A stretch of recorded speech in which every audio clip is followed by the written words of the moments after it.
Hello दोस्तों, मैं सूरज वर्मा। आज आप सबके लिए मैं दुनिया की सबसे बेस्ट स्टोरी लेकर आ रहा हूँ। इस स्टोरी में मैं आपको बताने वाला हूँ कभी कभी ज़िंदगी में हमारे सामने इतनी बड़ी समस्या आ जाती है जिसका समाधान ही नहीं निकलता। आप देखते होंगे मैथ के क्वेश्चन में भी ऐसा होता है। कोई क्वेश्चन जब एकदम छोटा होता है तो वो तो बहुत ज़्यादा ही टफ होता है, लेकिन जो क्वेश्चन बहुत बड़े डिस्क्रिप्शन में पूरा लिखा होता है वो क्वेश्चन एकदम ईजी होता है, एक लाइन का क्वेश्चन होता है। आज कुछ उसी तरह के एक समस्या के बारे में मैं बात करने वाला हूँ आप सबसे। एक बार की बात है, एक राज्य में राजा को अपना उत्तराधिकारी चुनना था। क्योंकि राजा के पास कोई संतान नहीं थी, उसने बहुत ही ज़्यादा वैद्यों से बात की, हर तरह के इलाज करवाए, बट उसे संतान की प्राप्ति ना हुई। वह इस बात के लिए बहुत चिंतित रहता था कि क्योंकि उसके राज्य का उत्तराधिकारी कौन चुना जाएगा। एक बार उसने सोचा क्यों ना हम अपने राज्य के सभी युवाओं को इकट्ठा करके एक इम्तिहान लें, एक एग्जामिनेशन कराएं, और जो एग्जामिनेशन में वो पास हो जाएगा हम उसे राज्य का उत्तराधिकारी बनवा देंगे। यह सोच समझ करके सारे मंत्रियों से साझा करके उसने एक बहुत ही भव्य सुंदर महल का निर्माण करवाया। उस महल के दरवाजे पर उसने एक समीकरण को लिखवा दिया और पूरे राज्य में अनाउंसमेंट करवा दिया कि जो भी शख्स इस समीकरण को सॉल्व करेगा वो दरवाज़ा को ओपन करेगा, उसे राज्य का उत्तराधिकारी चुना जाएगा और साथ में इस राजमहल को भी उसे दे दिया जाएगा। इतना बड़ा इनाम पाने के लिए राज्य के जितने भी युवा थे वो सभी लोग कतार में लग गए।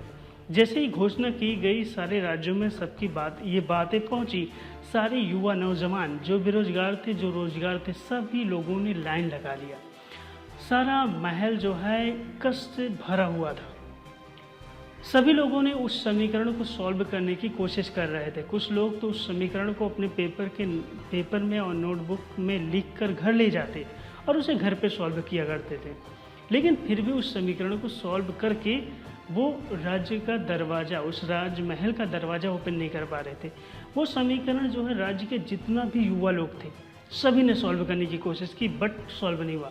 फिर राज्य के सबसे प्रमुख गणितज्ञों को बुलाया गया कि आप इस समीकरण को सॉल्व करो और राज्य आपका होगा। उन सभी गणितज्ञों ने उस समीकरण को सॉल्व करने की कोशिश की, बट वो सॉल्व नहीं हुआ। वो ऐसा समीकरण बनाया गया था जो है कभी सॉल्व ही नहीं होने वाला था। तो राजा ने डिसाइड किया अपने राज्य के सभी नौजवान और गणितज्ञ तो फेल हो चुके हैं, तो उसने दूसरे राज्य के गणितज्ञों को आमंत्रित किया।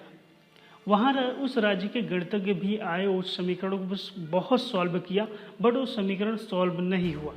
तो दूसरे राज्य के 2 गणितज्ञ बचे थे और इस राज्य के एक नौजवान जो किसान था वो बचा हुआ था। तो दोनों गणितज्ञ जो है उस समीकरण को सॉल्व कर रहे थे। तो ये शख्स जो है उस राजमहल के एक कोने में खड़ा था। राजा ने आश्चर्यचकित होकर पूछा कि आप जो है इस समीकरण को सॉल्व क्यों नहीं कर रहे हो? सारे लोग तो, सारे गणितज्ञ लोग सॉल्व कर रहे हैं, आप क्यों खड़े हो? तो उस शख्स ने कहा कि महाराज, ये तो बहुत अच्छी बात है कि अगर ये गणितज्ञ इस समीकरण को सॉल्व कर लेते हैं तो हमारे राज्य का एक बुद्धिमान इंसान इस राज्य का उत्तराधिकारी होगा। ये मेरे लिए गर्व और खुशी की बात होगी, इसलिए मैं इनके पास प्रयास करूँगा। अगर ये समीकरण को सॉल्व नहीं कर पाएंगे तब मैं इस समीकरण को सॉल्व करने की कोशिश करूँगा। इतना कहकर वो कोने में खड़ा हो गया। दोनों गणितज्ञ परेशान थे, माथे से पसीना टपक रहा था, बट वो समीकरण सॉल्व नहीं हो रहा था। अंत में उन गणितज्ञों ने अपना डिसीजन त्याग दिया और हार मान लिया। राजा ने कहा अब तो तुम्हारी बारी आ गई। वह शख्स जो है कोने से उठा और दरवाजे के साइड में गया और हल्का सा धक्का दिया दरवाजे को और दरवाज़ा खुल गया। वहाँ पर बैठे सारे लोग आश्चर्यचकित हो गए। आखिर ऐसा क्या किया इस शख्स ने?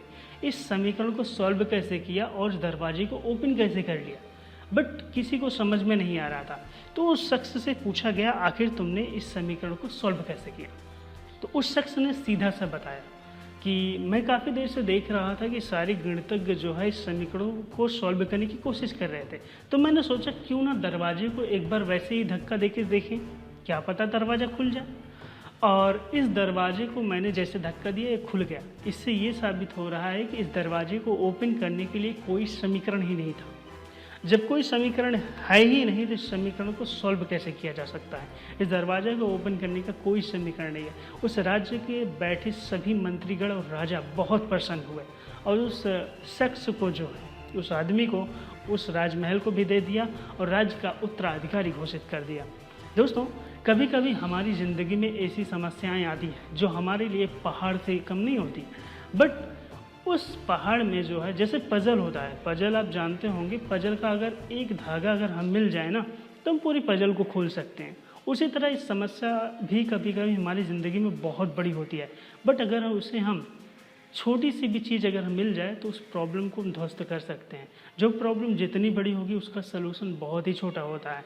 तो हाँ, इसमें घबराने की बात नहीं है, बस डटे रहना है और मन लगा के और शांति के साथ काम करना है। जीत हमारी होगी, यह निश्चित है। वीडियो में बस इतना ही, मिलते हैं नेक्स्ट वीडियो में। अब जीत हमारी होगी। Subscribe now and press the bell icon. Never miss an update.